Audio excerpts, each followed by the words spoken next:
Okay, 40 days through the Bible, day 10. This was the book of Judges and the book of Ruth. And the thing that I want to talk about comes from Judges 16, which is in the story of Samson. And at this point in the story is when Samson has fallen in love with Delilah, and she's trying to get him to reveal the secrets to his strength. And he tells her 3 different times, he tells her something that's not true. And she does it, he says, tie me up with new bowstrings, tie me up with new ropes, weave my hair into the loom. And she tries all of these, and she says, Samson, the Philistines are upon you. And he wakes up out of his sleep, and he breaks them all apart, and he's like ready to go. And then finally he gets so tired of her nagging that he actually ends up telling her the truth. He says, since I was a child, a razor has never touched my head. If you cut my hair, all of my strength will leave me. The next night, Delilah sings him to sleep in her lap. She shaves off his hair, and his strength leaves him. And then she calls out to him and she says, Samson, the Philistines are upon you. And it says, he awoke from his sleep and thought, I'll go out as before and shake myself free. But he did not know that the Lord had left him.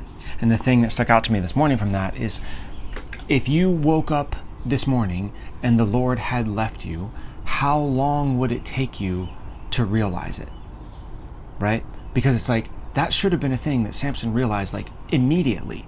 It's like the Spirit of the Lord was on him so heavily from before his birth. Like he had a miraculous, not miraculous conception like Jesus, but, it's like an angel came down and announced his conception.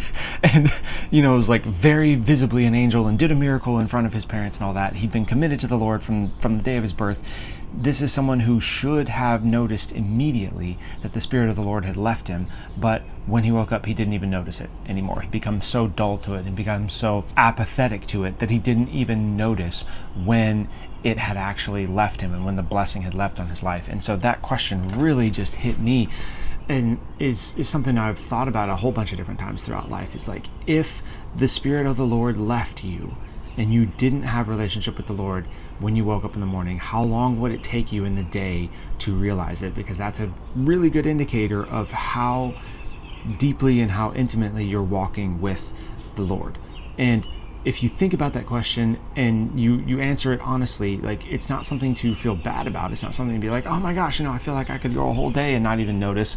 That's not something to shame yourself over, but it is something to honestly bring to the Lord and be like, hey God, this is what I've done in parts of my life. It's like, God, I feel like if you left me, I wouldn't even notice for I don't even know how long. Like, I don't feel like my life would be any different. I would keep doing the same things. I would keep being a good person, and it just wouldn't make any difference. And that is just very obviously not the kind of life that you're supposed to be living as someone who has a relationship with the God of the universe, right? It's supposed to be way more impactful to your life than that. So, so that's the question for the day.